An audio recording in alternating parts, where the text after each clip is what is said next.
Hello दोस्तों, तो कैसे हैं आप सब लोग। मैं आशा करता हूं आप सब लोग बहुत अच्छे होंगे। मैं आपका दोस्त राज, मैं इस चैनल रोजगार विद राज चैनल पे आप सबका तहे दिल से स्वागत करता हूं। अगर आप सबको ये क्लास अच्छी लगती हो तो आप जरूर से जरूर इसको शेयर करिए और हमारे वीडियो को लाइक भी करते रहिए। और फिर उसके बाद में लास्ट तक इस वीडियो में जरूर बनिएगा, क्योंकि ये वीडियो देखने के बाद में आप सबको मतलब डेली आइए और ये वीडियो डेली पढ़ रहा मतलब आप देखिए, जिससे आपका रीजनिंग का जो कॉन्सेप्ट है वो बिल्कुल से क्लियर रहता रहेगा। तो आइए हम शुरू करते हैं, ज़्यादा बात ना करते हुए, क्योंकि हम आपका ज़्यादा टाइम नहीं लेना चाहेंगे। तो हम पहला जो क्वेश्चन है वो स्क्रीन पर लग चुका है, तो आप इसे सॉल्व करने की कोशिश करिए। बाकी हम आप सबके मतलब बताएंगे, उसके बाद में अगर आप सबसे सॉल्व नहीं होता है तो क्वेश्चन में क्या बताया गया है कि इस प्रश्न में कुछ समीकरण एक निश्चित पैटर्न के आधार पर हल की जाती हैं। उसी आधार पर नीचे दी गई समीकरण के लिए 4 विकल्प में से सही उत्तर का चुनाव कीजिए। इसमें दिया गया है कि 3 × 4 × 5 बराबर 52 61 9 और 4 × 3 × 2 बराबर 49 61 दिया है। तो 2 × 3 × 4 बराबर हमारा क्या होगा। ऑप्शन दिया गया है ABCD। तो इसमें से आपका जो भी ऑप्शन सही लगे वो आप जरूर दीजिए। तो मैं आशा करता हूँ आप सब सॉल्व कर चुके होंगे, लेकिन एक बात ध्यान करिए कि हमारा क्लास लेने से पहले आप कॉपी और पेन लेके जरूर बैठिए, क्योंकि ये आप बनाएंगे, आप प्रैक्टिस करेंगे तभी आपका क्लियर होगा। हमारे बताने और सुनने से आपको कॉन्सेप्ट क्लियर तो हो जाएगा, लेकिन आप फिर कुछ समय बाद भूल जाएंगे। अगर प्रैक्टिस करते रहेंगे तो सही रहेगा। तो आइए हम आप सबको बताते हैं कि यहाँ पे दिया गया है 3 × 4 × 5 बराबर 52 61 9 और फिर उसके बाद में 4 × 3 × 2 बराबर दिया गया है 49 61।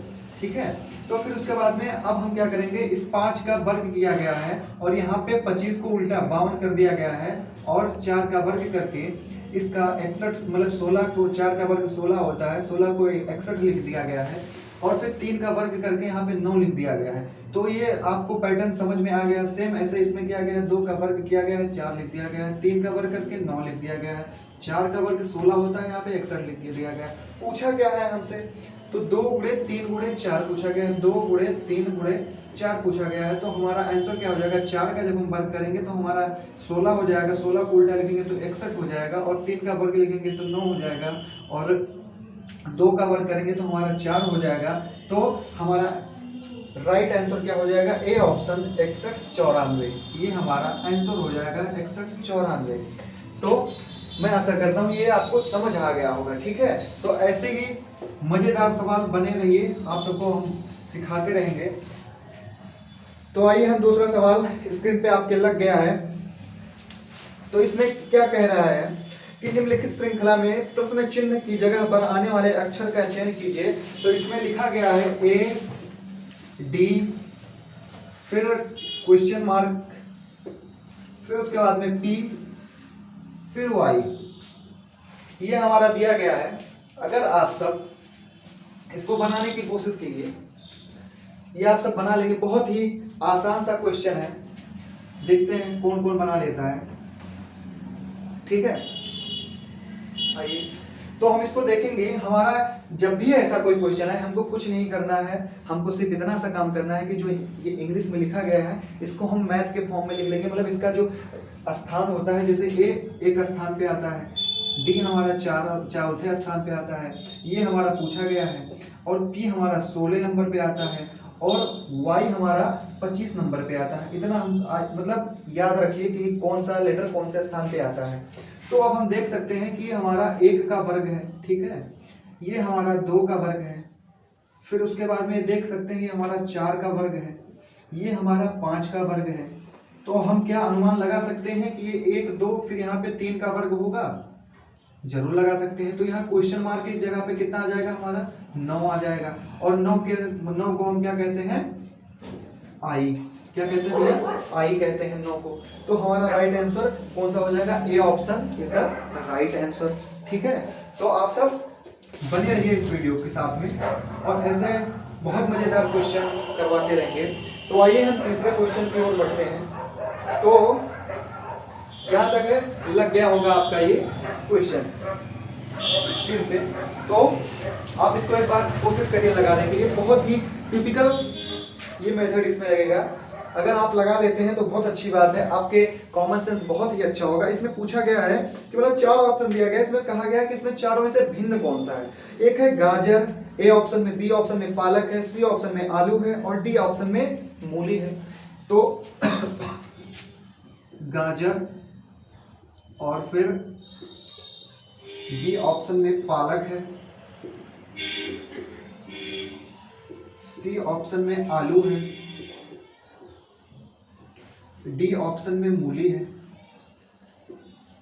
तो इसमें से अलग कौन सा होगा? हमको पता है कि ये भी हमारा क्या है, जड़ है। ये भी हमारा मतलब कहने का तो है, ये जड़ नहीं कह सकते हैं, लेकिन ये जमीन के अंदर पाया जाता है। कहाँ? जमीन के अंदर पाया जाता है। आलू भी हमारा जमीन के अंदर पाया जाता है और मूली भी क्या है, ये भी जमीन के अंदर पाया जाता है। लेकिन ये जो पालक है ये जमीन के ऊपर पाया जाता है, इसलिए ये भिन्न हो जाएगा, यानी बी आंसर हमारा सही हो जाएगा। ये हमारा सब जमीन के अंदर होता है, लेकिन जो पालक होता है ये जमीन के ऊपर होता है। तो आशा करता हूं ये भी आप सबको क्लियर हो गया होगा।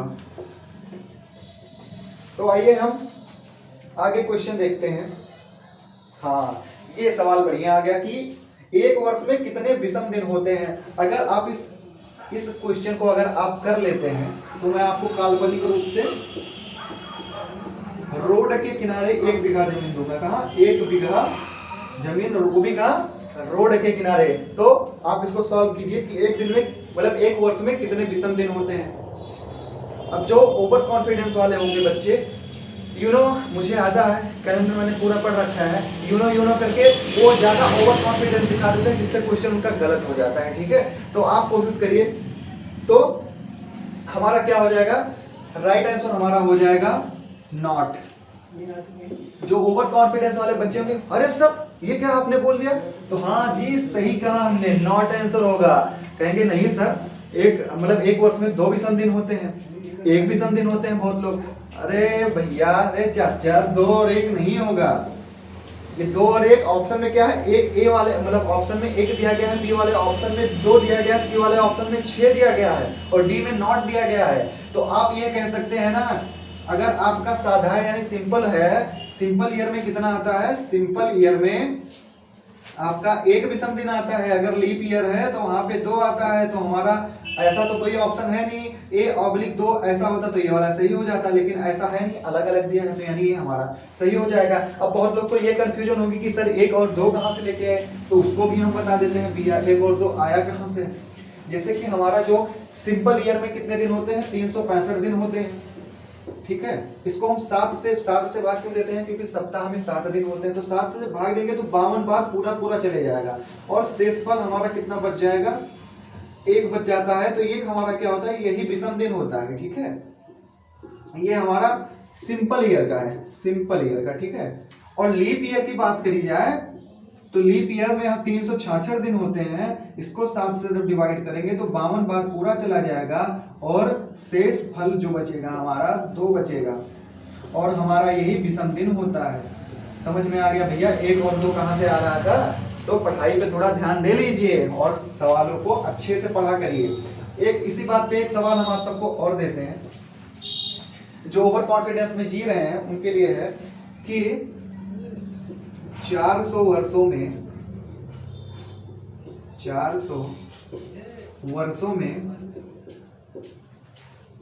28 फरवरी कितनी बार आता है?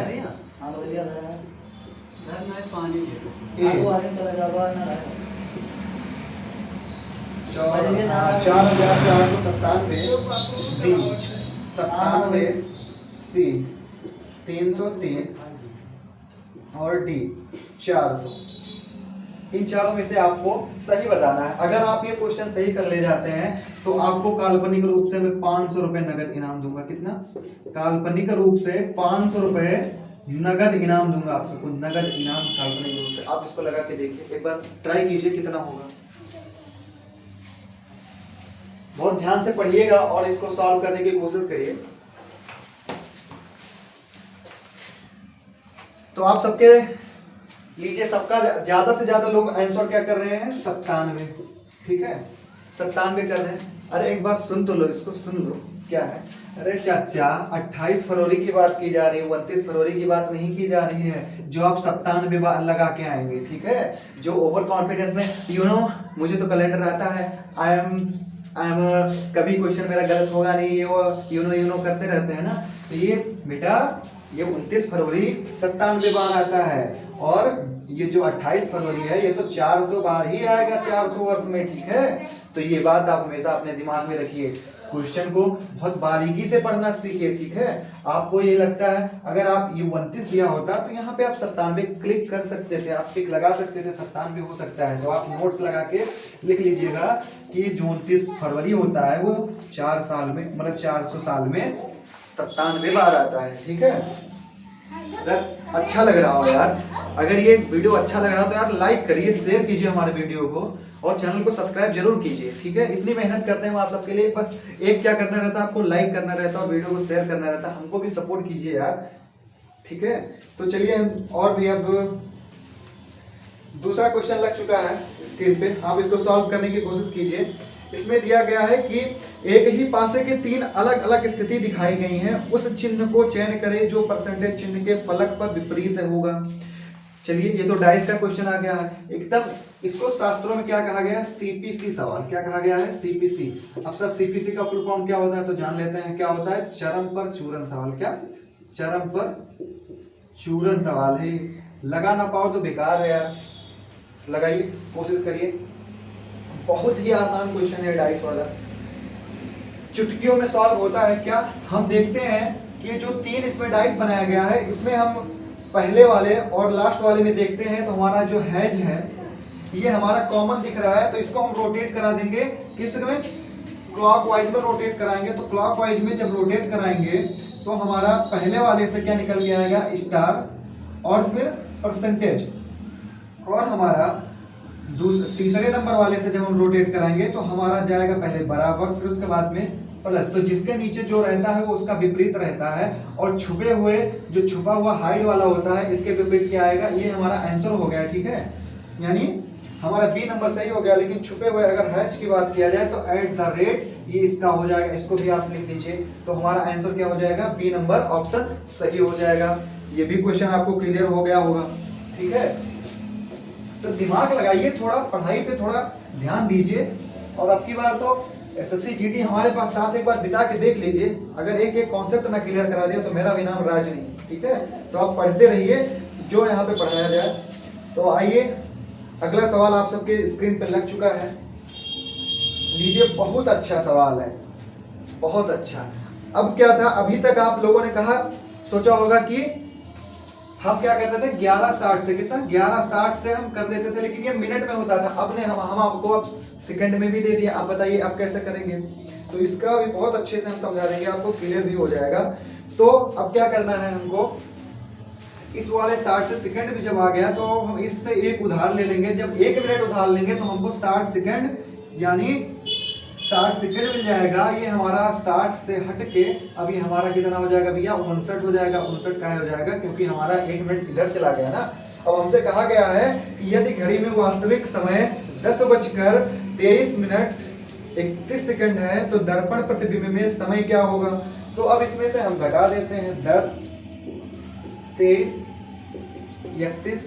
तो हमारा आंसर क्या आ जाएगा, 10 में से हमारा 1 जाएगा, 9 हो जाएगा, और 5 बचे हैं, 5 में से 2 जाएगा तो 29 हो जाएगा, और 9 में से 3 जाएगा 6 हो जाएगा, और 5 में से 2 जाएगा हमारा कितना हो जाएगा, 3 हो जाएगा, और 1 यानी 1:36 हमारा राइट आंसर हो जाएगा। तो जिसमें से आंसर डी हमारा सही हो जाएगा, नॉट, क्योंकि ऐसा ऑप्शन कहीं दिया नहीं गया है। और बहुत लोग जल्दबाजी में क्या करेंगे कि यहाँ पे 26 है, 1 मिनट 26 सेकंड 29 सेकंड है, तो इसको एक टिक कराएंगे। तो ऐसा नहीं करना है, बहुत बारीकी से सवालों को देखना है और इसको सॉल्व करना है। तो मैं आशा करता हूँ ये भी आप सबको बहुत अच्छे से क्लियर हो गया होगा। अगर आएगा तो सेम तरीके से इसे घटा के आप इसको लगा दीजिएगा, ठीक है। तो हम देखते हैं अगला क्वेश्चन हमारा आ चुका है, स्क्रीन पे लग गया है। तो हम इसमें बताया गया एक विशिष्ट कूट में निहार NIHAR निहार को क्या लिखा जाता है, ZUTMD, ठीक है। तो हमारा जम GERMS, इसको क्या लिखा जाएगा, तो हमारा इसको ये हमारा Z है, ठीक है। तो इसको हम क्या करेंगे, इसमें हम अगर 12 ऐड करते हैं तो ये हमारा कितना होता है, ये हमारा 13 होता है, ये हमारा 26 होता है। इसमें जब हम 13 नहीं, ये 14 होता है, यन हमारा 14 होता है। तो 14 में जब 12 जोड़ेंगे तो हमारा 26 आ जाएगा। ये चेक कर लेंगे, हमको पूरा चेक करने की जरूरत नहीं है, लेकिन हम फिर भी एक बार चेक करा लेते हैं। ये हमारा 9 होता है, ये हमारा 21 होता है। इसमें जब हम 12 ऐड करेंगे तो हमारा 9 और 12 21 हो जाएगा। ये 8 होता है और ये हमारा 20 होता है। इसमें जब हम 12 ऐड करेंगे तो हमारा 12 8 20 हो जाएगा। तो ऐसे हम जी हमारा 8 होता है, 8 में जब 12 ऐड करेंगे तो हमारा टी आ जाएगा। तो टी से देखते हैं कौन सा ऑप्शन हमारा शुरू हो रहा है। तो टी से हमारा जो ऑप्शन शुरू हो रहा है वो हमारा TQDXE है, यानी हमारा सी ऑप्शन राइट हो जाएगा। अगर आपको इतने से और भी देख सकते हैं, हमको पूरा सॉल्व करने की जरूरत नहीं, लेकिन फिर भी कर देते हैं। तो हमारा ई हमारा 4 होता है और 4 में जब 16 हो जाएगा यानी हमारा पी आ जाए, सॉरी ये हमारा टी, जब इसमें हमारा ये 4 होता है, 4 में हम जब 12 ऐड कर देंगे तो हमारा पी आ जाएगा, ठीक है। सॉरी ये हमारा 7 होता है, हमने इसको ध्यान ही नहीं दिया, ठीक है। सॉरी इस बात के लिए। जी हमारा 7 होता है, 7 में जब हम ऐड करेंगे क्या, 7 ऐड करेंगे, सॉरी 7 में जब 12 ऐड करेंगे तो हमारा 19 हो जाएगा। 19 क्या होता है हमारा, यस होता है। और हम 4 होता है, 4 में जब हम 12 ऐड करेंगे तो हमारा 16 हो जाएगा। 16 हमारा पी होता है। और आर हमारा 18 होता है। 18 में अगर हम कितना ऐड करते हैं, 18 में हम 12 ऐड करते हैं तो हमारा 30 हो जाता है। 30 यानी हमारा डी हो जाता है। 26 और 4 30, तो हमारा डी हो जाता है। तो हमारा राइट आंसर बी सही हो जाएगा, ठीक है। तो हम बाय मिस्टेक हमने सी बता दिया था, लेकिन हमारा आंसर हो जाएगा सी सही हो जाएगा। Option number C is the right answer, ठीक है। मैं आशा करता हूँ ये भी आप सबको कॉन्सेप्ट क्लियर हो गया होगा, ठीक है। तो देखते हैं अगला क्वेश्चन हमारा दर्पण प्रतिबिंब वाला है। इसको हम ऐसे ही बिना ही ब्लैक बोर्ड पे बनाए, ऐसे ही क्वेश्चन लगे आपको हम दिखा देते हैं कि जब दर्पण को निम्नांकित चित्रों के अनुसार ए बी पर रखा गया है तो दी गई आकृति एक चिड़िया बनाया गया है और दर्पण ऐसे ऐसे दिया गया है। तो आपको यहाँ पे किसी भी वस्तु को रखेंगे तो यहाँ पे किस तरह दिखेगा ये बताया जा रहा है दर्पण प्रतिबिंब में। तो हमारा चलो ऑप्शन एलिमिनेशन का कॉन्सेप्ट लगाते हैं, मतलब ऑप्शन को कैसे हटाया जाए। सबसे पहले हम इसको देखते हैं। तो हमारा ए नंबर में देखते हैं, तो ए नंबर हमारा बिल्कुल भी नहीं हो सकता है।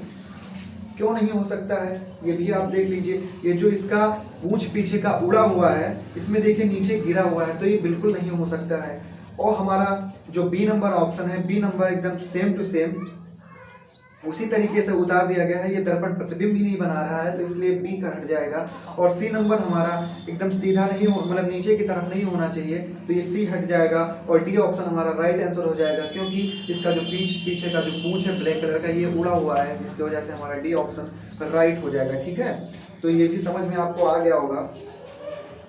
और फिर उसके बाद में आपका आ जाता है क्वेश्चन लग चुका है, कैलेंडर का क्वेश्चन है कि बैंकेट की जो वर्षगांठ है 1 जनवरी 2012 को रविवार के दिन थी। क्या है, 1 जनवरी 2012 को रविवार के दिन थी, तो उसके 100 साल बाद कौन वर्षगांठ कौन से दिन को होगा।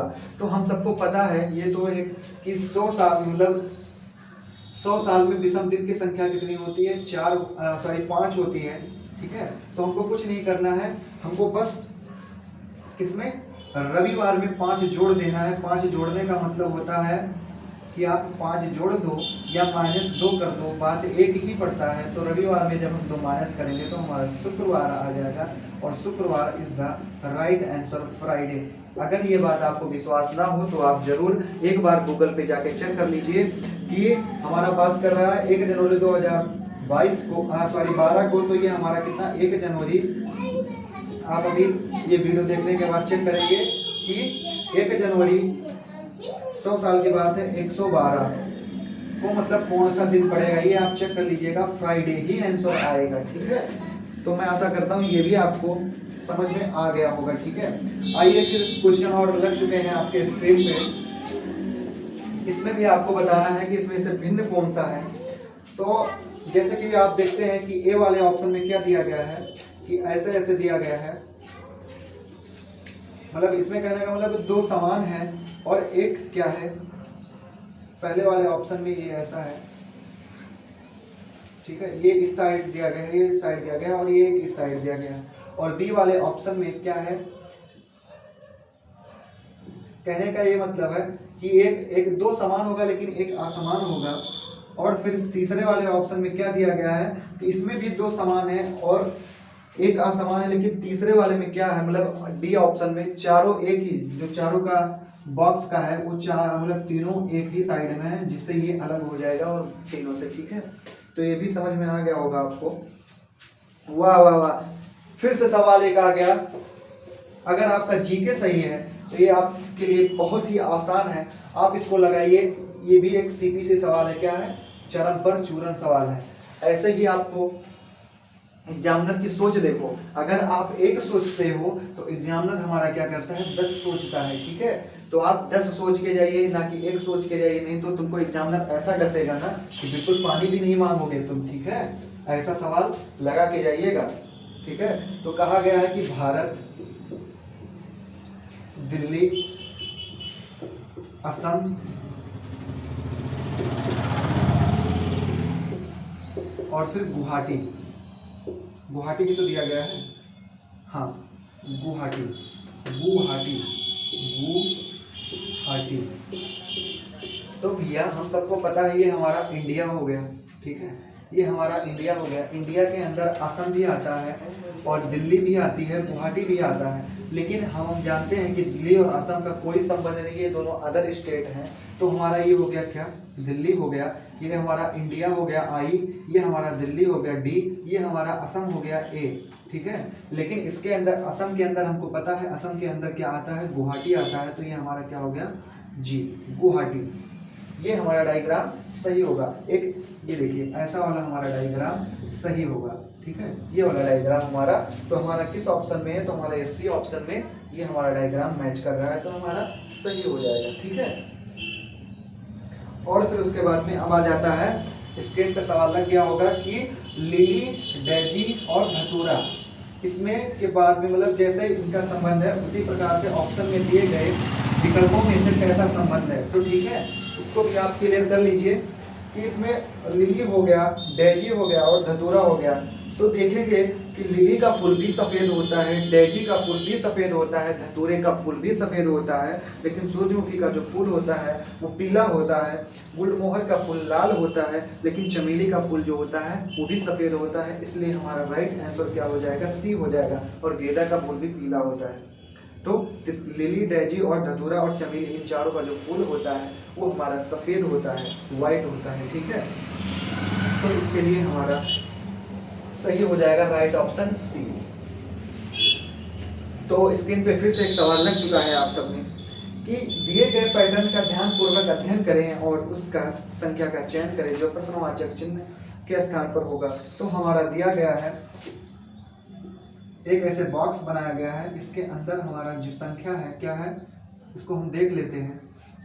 11 दिया गया है, 8 दिया गया है, 440 दिया गया है, और फिर उसके बाद में 9 दिया गया है, 12 दिया गया है, 7 दिया गया है, 14 दिया गया है, यहाँ पे क्वेश्चन मार्क है, यहाँ पे 540 है, ठीक है। तो फिर हम इसको बताइए हमको क्या करना रहता है, हमारा जो रहता है जो बड़ी संख्या होती है इसी को हमको मतलब कुछ भी इसके साथ करो, लेकिन हमको लाना है, जैसे कहते नहीं कि 8 जोड़ो 8 बार उत्तर आओ 1000, हमको कुछ भी करना है, हमको कोई फर्क नहीं पड़ता, हमको लाना बस यही है, जो बड़ी संख्या होती है हमको बस वही लाना है। तो हम इसको देखते हैं, लगाने के लिए पहले हम सॉल्व कीजिए, फिर उसके बाद में हम बताते हैं। ऐसे ही एग्जाम में डसता है तब पानी नहीं मांगते, तो इसलिए कहते हैं कि इसका प्रैक्टिस करके जाओ ताकि एग्जाम में आते ही ऐसे चुटकियों में सॉल्व करके चले जाओ, ठीक है। तो इसको लगाओगे तभी तो चुटकियों में सॉल्व होगा। तो आप इसको सोचो, जैसे कहते नहीं कि आप एक नहीं 10 सोचो तब एग्जामिनर आपके मतलब एग्जामिनर के बराबर ही आप कर पाओगे, इस सवाल को सॉल्व कर पाओगे, ठीक है। तो हम इसको देखते हैं, तो 11 का गुणा इसमें कराएंगे तो 11 गुणे 8 बराबर 88 हो गया। 88 को हम 5 से गुणा करा देंगे तो हमारा क्या हो जाएगा, 5 से गुणा करा दो या भैया 10/2 से गुणा करा दो। कहने का मतलब है इसमें बस एक जीरो बढ़ जाएगा और कुछ नहीं होगा, तो हमारा ये आ जाएगा, सॉरी एक जीरो नहीं, मतलब पहले इसका आधा होगा फिर जीरो बढ़ जाएगा, तो हमारा क्या आ जाएगा 5 से गुणा कराओगे तो 440 आ जाएगा। ठीक है, एक बार करा के देख लीजिएगा। जैसे देखिए 880 10 का गुणा कराएंगे तो हमारा कितना हो जाएगा 880 हो जाएगा बटे 2, 2 चौके 4, 2 चौको 4, जीरो आ गया 440, हमारा उत्तर आ गया। ऐसा इसको भी 9 का गुणा जब हम 12 में कराएंगे तो 12 9 108 होता है, और इसमें एक जीरो लगा के 2 मतलब 2 से कर देंगे भाग, यानी हम इसको 108 को ऐसा मत करिए, नहीं तो आप सब कहेंगे हमको समझ में नहीं आया, ऐसा पता नहीं क्या कर रहे हैं आप। इसको 108 को हम 5 से जब गुणा करा देंगे तो हमारा आंसर क्या आ जाएगा, हमारा आंसर 540 आ जाएगा। और सेम कॉन्सेप्ट इसमें मिलाना है। 14 सते कितना होता है हमारा, तो 14 का हम टेबल पढ़ेंगे कितना होता है, 14 सते 98 होता है, 98 होता है। तो 98 को जब हम 98 होता है और इसको हम जब गुणा करेंगे 5 से तो 5 8 40 और फिर 5 9 45, 45 और 4 49 यानी 490 हमारा आंसर हो जाएगा। तो हमारा ये कौन से ऑप्शन में दिया गया है, तो हमारा डी ऑप्शन में दिया गया है। तो मैं आशा करता हूँ ये वीडियो आप सबको पूरा समझ में आ गया होगा। तो अगर ये वीडियो आप सबको अच्छा लगता है, अगर अच्छा लगा हो तो इसको लाइक करिए और सब्सक्राइब करिए हमारे चैनल को। इसको अपने दोस्तों को, जितने भी SSC GD वाले हैं, सब जितने भी तैयारी करते हैं, सबको आप इसको मतलब शेयर कर दीजिए ताकि हम और अच्छे कंटेंट आपके लिए ला सकें। ठीक है, तो इसके लिए आप शेयर जरूर करिएगा। और हमारा नाम तो आप सबको पता ही है। और इसके बाद में हमारा उमेश सर पढ़ाते हैं मैथ का, और सुरेश सर पढ़ाते हैं इसके GK GS और करंट अफेयर, तो उसको भी आप क्लास लेना ना भूलिए। तो फिर मिलते हैं हम अगली वीडियो पे। लेकिन यार एक बार दिल से बता दो मज़ा आया कि नहीं इस वीडियो को देख के। अगर मज़ा आया हो यार तो प्लीज़ शेयर करिएगा जरूर और चैनल को सब्सक्राइब जरूर।